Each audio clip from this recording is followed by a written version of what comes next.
안녕하세요. 당진시대 이마연 기자입니다.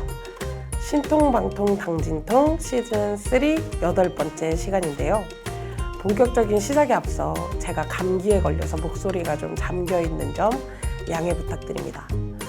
그동안 유수아 기자나 박경미 기자가 춤도 추고 굉장히 신났었는데 이번 당진통은 본의 아니게 조금 차분한 목소리로 진행하겠습니다. 감기에 걸렸다고 했는데도 불구하고 오늘 꼭 촬영을 해야 된다는 이 나쁜 방송국 놈들아! 네, 농담이고요. 그러면 이렇게 오늘 준비한 방송 시작하도록 하겠습니다. 네, 오늘 준비한 현안은 호수공원과 더불어서 지역의 중요한 이슈 중 하나죠. 당진항 친수시설 문제를 가져왔습니다. 어렵게 느껴졌던 당진항 친수시설 논란에 대해 하나하나 쉽게 설명드릴게요. 당진항 친수시설, 일단 용어부터 심상치 않죠. 친수시설이라는 게 일상에서 흔히 쓰이는 용어가 아닌데다 항만과 관련돼 있는 것 같아서 더 어렵게 느껴지는 것 같아요. 그런데 알고 보면 전혀 어렵지 않은 내용이거든요. 천천히 설명드릴 테니 차근차근 따라오세요. 친수시설은 친할 친, 물수, 물과 친하다 뭐 이런 말이잖아요. 친하다는 건 가깝다는 의미잖아요. 그래서 직역하면 물 가까이에 있는 시설이라는 뜻인데요. 다시 말해서 강이나 해변, 저수지 같은 물가에 사람들이 여가를 즐길 수 있도록 조성한 시설이나 공간을 의미합니다. 과거에 고수부지라고 불렸던 한강 둔치에 사람들이 강변을 산책하거나 강 주위에서 휴식할 수 있도록 어떤 공간을 만들었잖아요. 이런 걸 친수시설이라고 하는 거죠. 즉 당진항 친수시설은 당진항 쪽 해변가에서 사람들이 여가 생활을 할 수 있도록 쉽게 말해 공원 같은 걸 조성하는 사업입니다. 당진항 친수시설, 이제 용어상의 의미가 조금 명확해지시나요?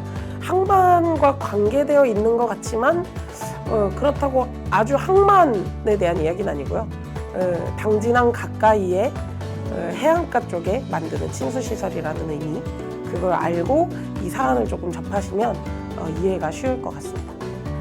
요즘 이 당진항 친수시설 문제를 두고 당진시와 시의회 간에 또 의회 안에서도 국민의힘과 더불어민주당 의원들 간에 의견이 달라서 논란이 계속되고 있는데요.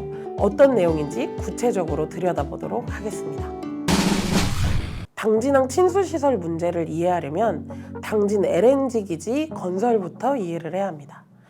성분 국가산단에 지금 한국가스공사가 LNG 기지를 짓고 있는 거 알고 계시죠? LNG 기지는 쉽게 말해서 LNG 저장 탱크입니다. 해외에서 배로 LNG를 싣고 들어와요.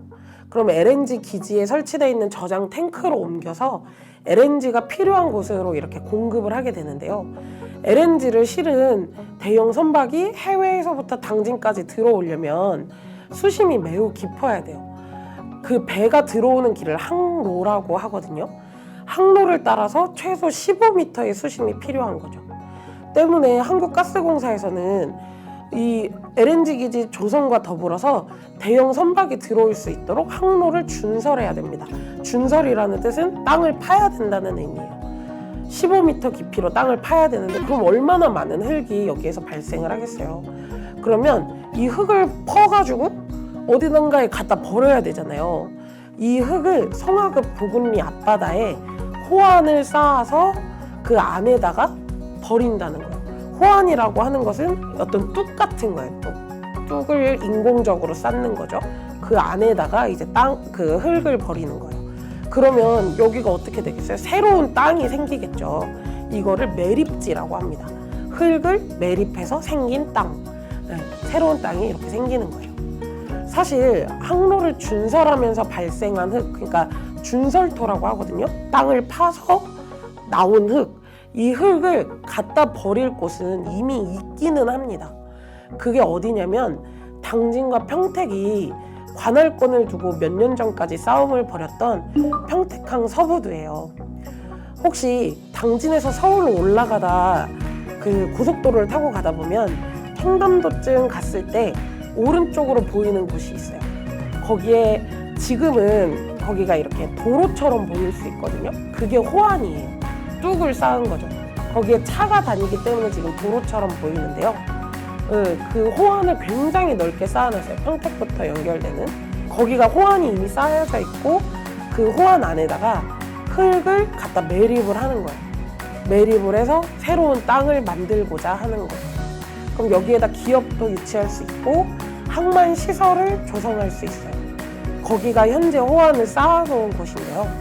한국가스공사에서는 지금 거기에다가 항로 준설토를 갖다 버리면 굳이 호환을 새로 쌓지 않아도 돼서 비용을 상당히 줄일 수 있잖아요. 그래서 거기에다가 하면 되게 좋은데 그럼 왜 당진 보군리 앞바다에다가 새로운 호환을 쌓아서 흙을 버리려고 하느냐. 그 이유는 매립지 관할권 분쟁 당시에 당진시가 패소했어요. 이 뜻은 뭐냐면 평택시와 당진시가 그 아까 말씀드렸던 자동차가 다니는 그 큰 호환 있죠. 거기가 다 땅이 될 곳이라고 했잖아요. 그 관할을 두고 평택시와 당진시가 수년에 걸쳐서 싸웠는데요. 그 관할권이 평택시에 있다고 법원에서 그렇게 판결을 했어요. 그럼 거긴 지금 평택 땅이 돼버린 거잖아요. 그러면 어떻게 되느냐. 성문국가산단 앞에 있는 바다, 즉 당진 흙을 퍼다가 평택 땅을 확장시키는 거에 쓰이는 거예요. 그러면 우리 당진 시민들의 입장에서는 땅도 뺏겼어요, 평택에다가. 근데 당진 흙도 뺏기게 되는 거예요, 평택에다가. 그냥 공짜로 갖다 주는 거예요. 그럼 지역 주민들의 정서상 이게 있을 수 없는 일이라는 거죠. 용납할 수 없는 일이라는 거죠. 그런 여론이 지역사회에서 일었기 때문에 한국가스공사에서는 항로 준설토를 파서 그래도 당진 땅을 확장하는 데에 쓰려고 소강급 보군리 앞바다에 호환을 쌓아서 준설토를 투기하려고 하는 겁니다. 그럼 거기에 새로운 땅이 생기겠지요. 거기에다가 아까 맨 처음 설명드린 항만 친수시설을 조성하겠다는 계획을 갖고 있는 겁니다. 여기까지가 항만 친수시설에 대한 배경 설명이에요. 이 부분을 좀 알고 이 사안을 들여다보면 그렇게 어렵지 않습니다. 이 현안이. 이 설명까지가 사실은 되게 길어서 오늘 다 설명드리면 되게 좋을 것 같은데 다음 시간에 나머지 이 항만 친수시설에 대한 논란, 당진시와 당진시 의회 간의 갈등, 그리고 의회 안에서도 국민의힘과 민주당 의원들의 의견의 차이, 이것에 대해서 다음 시간에 좀 더 집중적으로 설명드리도록 하겠습니다. 이 영상은 지역신문발전기금을 지원받아 제작되었습니다.